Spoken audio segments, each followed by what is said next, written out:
Hi hello welcome to my YouTube channel. How you all? ഞാനും ഫാമിലിയും അൽഹംദുലില്ലാ ഇവിടെ സുഖമായിട്ടിരിക്കുന്നുണ്ട്.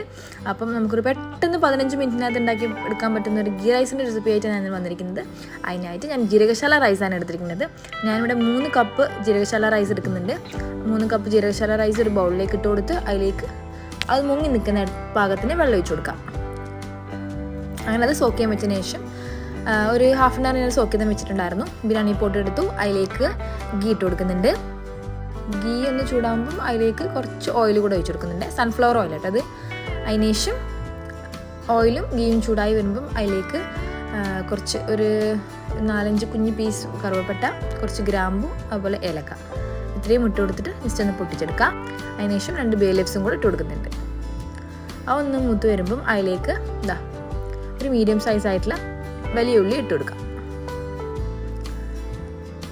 വലിയ ഉള്ളി ഒന്ന് സോട്ടതിന് ശേഷം അതിലേക്ക് 1 ടേബിൾ സ്പൂൺ ജിഞ്ചർ പേസ്റ്റും 1 ടേബിൾ സ്പൂൺ ഗാർലിക് പേസ്റ്റും ഇട്ട് കൊടുക്കുന്നുണ്ട്. അതിനോടൊപ്പം തന്നെ പച്ചമുളക് കൂടെ 3 പച്ചമുളക് കൂടെ ഇട്ട് കൊടുക്കാം. അത് ഈ ഒരു പരിവാകുമ്പം അതിലേക്ക് നമുക്ക് പാകത്തിന് വെള്ളം ഒഴിച്ച് കൊടുക്കാം. അപ്പം ഞാൻ 3 കപ്പ് റൈസാണ് എടുത്തിരിക്കുന്നത്, ജീരകശാല റൈസ് എടുക്കുന്നത്. അപ്പം ഓരോ കപ്പിനും 1.5 കപ്പ് വീതം വെള്ളം എടുത്തിട്ടുണ്ട്. അപ്പം ടോട്ടൽ 3 കപ്പിന് 4.5 കപ്പ് വെള്ളമാണ് ഒഴിച്ച് കൊടുക്കുന്നത്. അത് ഞാനിങ്ങനെ പാകാക്കി വെച്ചായിരുന്നു. അതിലേക്ക് ഒഴിച്ചിട്ട് ഒന്ന് തിളപ്പിച്ചെടുക്കാം.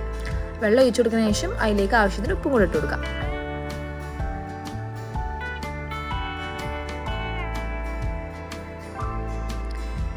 എന്ന് മൂടി വെച്ചിട്ട് അത് തിളക്കുന്നവരെ വെയിറ്റ് ചെയ്യാം. ആവി വരുന്നുണ്ട്. തുറന്ന് നോക്കിയപ്പോൾ നല്ലോണം തിളച്ചിരുന്നു. നല്ലോണം ബോയിലായി വരുമ്പം അതിലേക്ക് നമ്മൾ നേരത്തെ സോക്ക് ചെയ്ത് വെച്ചിട്ടുള്ള ജീരകശാല റൈസ് വെള്ളമൊക്കെ സ്ട്രെയിൻ ചെയ്തിട്ട് റൈസ് മാത്രമായിട്ട് ഇട്ട് കൊടുക്കാം. റൈസ് ഇട്ട് കൊടുത്തതിന് ശേഷം ലോ ഫ്ലെയിമിൽ വെച്ച് മൂടി വെച്ച് കുക്ക് ചെയ്യാം. ഈ സമയത്ത് ഉപ്പ് നോക്കിയിട്ട് കുറവുണ്ടെങ്കിൽ അതുകൂടി ചേർത്ത് കൊടുക്കണേ. ലോ ടു മീഡിയം ഫ്ലെയിമിൽ വെച്ച് വേണം കുക്ക് ചെയ്യാൻ വേണ്ടി. വെള്ളമൊക്കെ മെല്ലെ വച്ച് വരുന്നുണ്ട്. ഈ ഒരു സമയത്ത് നമ്മൾ ഒരു ഹാഫ് ലെമൺ ജ്യൂസും കൂടെ ഒഴിച്ചു കൊടുക്കാം.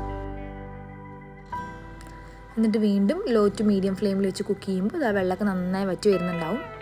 ലാസ്റ്റ് കുറച്ച് ഗീ ഇട്ട് കുറച്ച് മല്ലിയില കൂടെ ഇട്ടിട്ട് കാഷ്യൂസും റൈസിൻസും കൂടെ ഇട്ട് ലിഡ് വെച്ച് ക്ലോസ് ചെയ്ത് ലോ ഫ്ലെയിമിൽ കുറച്ച് നേരം കൊണ്ട് വെച്ച് കഴിഞ്ഞാൽ നമ്മളെ ഗീ റൈസ് റെഡി. നിങ്ങൾക്ക് ഇഷ്ടമാണെങ്കിൽ ഗീയിൽ റോസ്റ്റ് ചെയ്ത ഒനിയൻ കൂടെ ചേർത്ത് കൊടുത്താലും നല്ലതായിരിക്കും. മാക്സിമം ഒരു 15 മിനിറ്റ് അതിനകത്ത് തന്നെ ഗീ റൈസ് റെഡിയായി കിട്ടും. എല്ലാവർക്കും ഗീ റൈസിൻ്റെ റെസിപ്പി അറിയുന്നുണ്ടാവും, എന്നാലും അറിയാത്തവർക്ക് വേണ്ടിയാണ് ഈ റെസിപ്പി. അപ്പം എൻ്റെ വീഡിയോസൊക്കെ ഇഷ്ടമാവുന്നുണ്ടെങ്കിൽ do like, share and comment and subscribe too. Thank you for watching my video. Bye by.